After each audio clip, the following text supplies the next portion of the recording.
चक घूमत है, कोई सकल बना नित्य बंधन में झूमत है, कोई स्वान हिलावत पूछ रहे, दुत करिए जीव इतने ये घूमत है।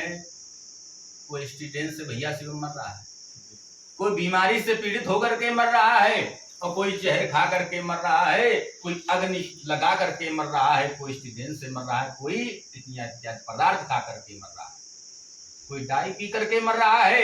इस योनि में जन्म लेकर के 84 लाख नहीं भ्रमण करता है व्यक्ति को, तब भी उसको जन्म नहीं मिलता है। कितने काल मृत्यु हो गई, इसी को काल मृत्यु कारण बनाया जाता है, उसको कभी जन्म नहीं मिलता है। जन्म किसका मिलता है? अब 84 लाख योनि में भ्रमण करने के बाद में कीड़े मकोड़े का जन्म मिलता है। तब भगवान परीक्षा लेते कि बड़े भाग मानुष तन पावा, और सुर दुर्लभ ग्रंथन गुण गावा, सिया राम मैं सब जग जानी, और करो प्रणाम जोर जुग पानी। प्रभु सब कुछ जानने वाले, तो ये बड़े भाग्य से तन मिला है। हर भगवान भी सोच रहे हैं कि हमको भी जन्म मिल जाए, ये आप समझ लो। भागवत गीता में लिखा है कि हमको भी जन्म मिल जाए, जो त्रेता और द्वापर में नहीं मिला, ये कलिकाल में फल मिल जाएगा मनुष्य को। जो 2 महीने भगवान शंकर पर जल चढ़ाकर देखिए, श्रद्धा से भाव से मिल जाएगा। जो द्वापर और त्रेता में तपस्या करते करते खपड़ी हालने लगती थी, तब भगवान के प्रकट होते थे, समझिए। अब कलिकाल में तो 2 महीना खाली जल डाल दो, का जल नल चलाया, जल भरा, कुछ पैसा लगा था उसमें, बताओ। कल ओम नमः शिवाय, ओम नमः शिवाय, बस। इससे सस्ता कोई मंत्र नहीं है, इससे सस्ता कोई तंत्र नहीं है। कालों को काल महाकाल, जो सब कुछ डसने वाला है, तभी मिलता है जब श्रद्धा से भाव से पूजा करोगे। जरूरी नहीं भगवान सत्यनारायण की इतनी बड़ी प्रसाद कथा कराओ, हर पूर्णिमा का आप कराइए। जरूरी नहीं 5 लीटर दूध हो, 1 लीटर दूध में भगवान का हो। भगवान का है कि भूखे हैं, भाव के। इसी प्रकार से भगवान की पूजा की जाए, सब कुछ मिल सकता है। लेकिन झूठ कपट निंदा को त्यागो, और हर प्राणी से प्रेम करो, और घर पर आए अतिथि कोई तो यथाशक्ति सत्कार करो। पता नहीं किस रूप में आकर नारायण मिल जाएगा, और निर्मल मन के दर्पण से प्रभु नारायण दर्शन पाएगा। मन कर निर्मल नहीं, मन क्रोधी है, मन पापी है, मन दुराचारी है, अत्याचारी है, तो कुछ भी नहीं मिल सकता जीवन में।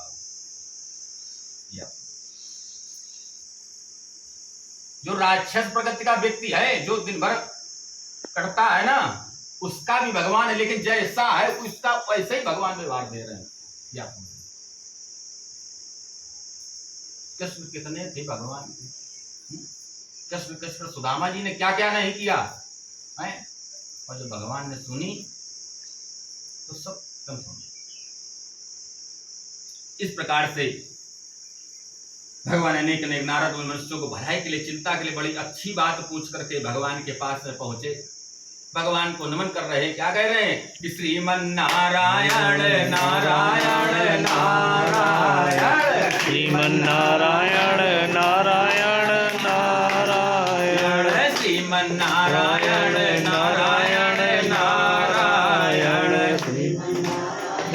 नारायण नारायण, लक्ष्मी नारायण नारायण नारायण, नारायण नारायण नारायण, श्रीमन नारायण नारायण नारायण, नारायण नारायण नारायण, भजमन नारायण नारायण नारायण, नारायण नारायण। से भगवान को वहां पर सैया से विराजमान किया। अरे हे नारद, वैकुंठ लोक में किस लिए आना हुआ है, ये महाभाग में जानना चाहता हूं। अरे प्रभु, मैं निकट कलिकाल से आ रहा हूं, मृत्यु लोक में जन सकल में निन्न बंधन में प्रतीत हो रहे अनेक अनेक प्रकार के भांत भांति योनियों में जन्म लेकर पापों में कर्मलीन है प्रभु। कौन सा ऐसा तप बताइए जिससे जनमानस का कल्याण हो सके। बड़ी सुंदर बात पूछी है आपने नारद, भले के लिए सुंदर बात पूछी है। इस प्रकार से अनेक अनेक प्रकार के दुख में प्रस्तुत हो रहे। हे प्रभु, तो दीन दयाल बिरदु संभारी और हरहु नाथ मम संकट भारी। अरे प्रभु, तुम सृष्टि के पालन करता हो, हमसे पूछ रहे हो कि मृतलोक में क्या हो रहा है। तुम सब कुछ जानने वाले हो प्रभु, ज्ञाता श्री हो, तुम तो पालनहार करने वाले हो। ब्रह्मा का उत्पत्ति करता कार्य है सृष्टि की उत्पत्ति करना और भगवान शंकर का संहार करना है, लेकिन आप तो सृष्टि का पालन करने वाले हो प्रभु। आपके चरणों से गंगा निकल गई, कहाँ गई? बोले भगवान शंकर की जटा में गई। तुम तो सब कुछ जानने वाले हो, फिर भी आप हमसे पूछ रहे हो। बोले जनमानस का कल्याण के लिए करने के लिए भगवान सत्यनारायण का व्रत है, इससे छोटे से उपाय में भगवान प्राप्ति कर सकता है इत्यादि भगवान का सुनकर नारद मुनि बोले, हे व्रत का क्या फल है, क्या विधान है, कब करना चाहिए? एक ब्राह्मण को बुला करके भक्त भाव से पूजन अर्चन करे, भगवान की पंचध्याय कथा का सुमत, जो कुछ भी बन सके चूर्ण बनाकर